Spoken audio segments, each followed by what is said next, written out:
Okay there, folks. Sorry to cough at the start. I'm not going to re-record. You know what I'm like. Right, I've got 3 stories to end on, all in one. I'm going to give you all in one. They're all sick for different reasons.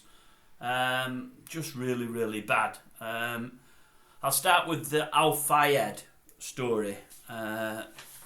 Old Muhammad there, you know, he's now, I think it's 400 women that's come forward and said he's sexually assaulted them or raped them. There's a story out today, a young girl called Samantha Ramsey. She was 17 in 1995 when she went working for FAYED. She moved to London, worked at 100's. It was always a dream to work there. He sexually assaulted her really badly. She ran off and went to complain to a line manager. A line manager disappeared for a couple of minutes, came back with FAYED. They both berated her, said, "You're sacked, you say nothing of any of this, nothing has happened to you, you're making it all up, leave the building now, and don't say anything to anybody because we know where you and your family live." With that, she walks away. She's braver than most. She don't wait to 10, 15 or 20 years. She's walking past, is it Marylebone Police Station? Walks in and reports FAYED in 1995. Now, she reports FAYED. They probably don't believe her, but they say, right, what we're going to do, we're going to list it with the other complaints of sexual assault we've got about Mr. FAYED and we'll get back to you. They never ever do. Now, the big thing with this story is she reported it in 1995. The Met Police only recently have said the first report they've got about FAYED comes from 2005, 10 years later. Samantha Ramsey's family is saying, because Samantha's since died, unfortunately, in a car accident, they said FAYED completely ruined her life, completely. She went off the rails. She had loads of mental health problems, never did before the assault from FAYED. She said the fact that the police were saying that nothing happened until 2005 means they could have curtailed his goings on a hell of a lot earlier, 10 years earlier, because that's when their daughter reported it. They said the daughter was told, as I just said to you, that these other people that's reported FAYED. The Met Police are now saying they've got no records of her visit to the police station. But they say they're very sorry, everything will have been done on paper, and much of it has been transferred to paper, from paper to digital, but they can't find any records of her, reports the wrong word, accusations in digital form. They can only assume they've lost things. And they've lost hers and obviously loads of others, because she was told there's loads of other reports already. It's just a cover-up, folks. It's just a stitch-up. That's all it is, plain and simple. And hey, that girl's no longer with us. Her life ruined by Mr. FAYED. Disgusting. There's more disgusting to come. Holly Newton, we're here today. Her killer, a young fella, she was, I think, 15 at the time. He was 16 at the time. He stabbed her many, many times. Stalked her for 45 minutes and stabbed her. He was an ex-boyfriend. I think his problem was that she split up with him. He didn't think she should be allowed to split up. He followed her and killed her savagely. Really, really savagely. By the way, so people don't think I'm racist, after that video came out yesterday about the 3 brothers that are being charged at the moment in Preston with grooming, abduction, grooming, sexual assault and rape. These 2 people were white. And this guy, this young boy, I say boy, he's 17 now I think. No, he might be 17, 18, I'm not so sure, but he's been jailed. I think he should never come out. I'm bringing this one up today, not just because the conclusions happened today in court, but because he's going to serve at least 17 years in jail. Now that at least could mean he'll serve a hell of a lot more. But at least for me, 17 years is absolutely nothing. This is as premeditated as you can get. I believe he got a knife a week earlier, carried it around for a week, and as I say, stalked her for 45 minutes before pouncing and deciding to kill the young girl. Absolutely defenceless, no chance of life. Absolutely shocking. For something like that, it should never come out in my eyes, but he should do at least 40 years. He shouldn't come out with much of his adult life left in front of him, and it's just totally wrong. He's taken a life. He could be out when he's, 35? It's just wrong. It's just so wrong. It's unbelievable. And with all the good behaviour in prison, and I'm sure he'll turn himself around for the good behaviour to get out early, he will be out early. Shocking. Absolutely shocking. What's the last one? I've got one more. What is it? Oh my God. Oh yeah, I've got it on the computer, that's why. Right, I've got one here for you.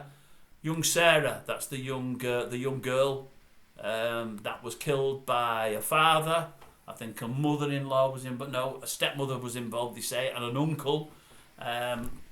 Sarah Sharif, we all know about her. She was killed a good few months ago now. My father and the others are actually on trial at this moment in time, and some texts have come to light that have been read out in court, I think yesterday, from the phone of Baynash Batul. Baynash, I think, is the new girlfriend of the father of young Sarah. And these are the texts, unbelievable these. Baynash Batul has, I think, texted her own sister saying, because she's being naughty, Sarah has anxiety. Whatever she eats, she just keeps vomiting out. So she can't keep her food down. She's got such anxiety because she's been beaten black and blue over months and months and months. She can't keep anything down, it keeps coming back up. But Baynash is saying she's got anxiety because she's naughty. Then she says, this is how bad he is beating her. That's in a different text. And then in another text, yeah, I feel really sorry for her. He beats the crap out of her. And then in another text, I feel really sorry for Sarah. The poor girl can't walk. She literally fainted in the kitchen in the morning because he made her do sit-ups all night. This is a 10-year-old girl. A punishment one night was to do sit-ups all night. She gets up in the morning, walks into the kitchen and faints, can't walk. And then there's another one. Irfan beat the crap out of Sarah. He beat her up like crazy. This is the scumbag that killed his young daughter for no reason other than the fact that he could. Then got scared and did a run on a plane back to Pakistan. Then I think he had his old man hiding him. And then when they realised the Pakistani authorities wouldn't protect him and were letting the Brits come into the country to look for him, he actually gave himself up. I think he did it along the lines of, yes, I beat her badly. I beat her up. It went too far. I lost my temper, but I never meant to kill her. But I should be allowed to beat her up because she's my own daughter. I mean, he's absolutely obliterated this young girl. There's something there. Let me scroll down if you don't mind waiting.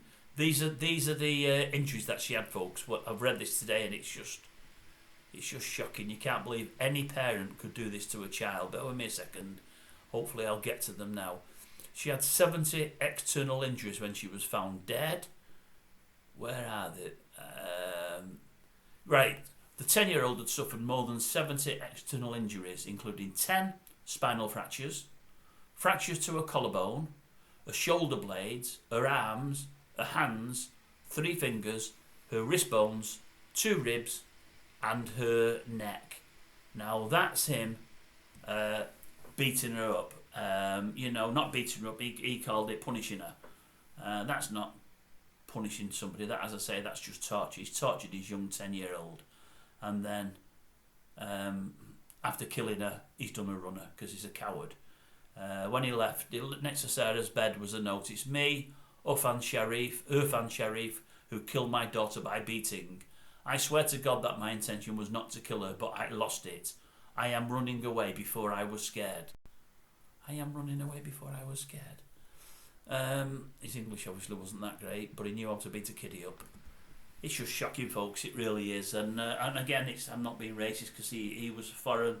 I feel just as bad about the young white lad that's killed his young white girlfriend. 3 cases there of people that they should, Al-Fayed's got away with it now. He's gone. But that guy who's killed his ex-girlfriend and those people that are involved in young Sarah's murder, they should never come out of prison. Just put them in a prison, lock that door, and just throw away the key. Just never ever let them out. Years ago, do you remember in prison, you used to have bread and water? They should be fed that as well. There should be no comforts, no home comforts. They've taken lives in the most abhorrent way, without any other thought for anybody other than themselves. They should just live in horrible conditions till the day that they die. There should be no remorse. There should be no, you're a good prisoner, you're this, you're that, okay, we'll let you go. They should never get out.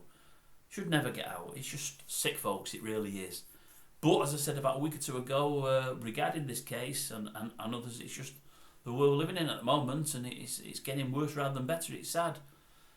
Anyway, that's just my take. What do you think? Let me know down below.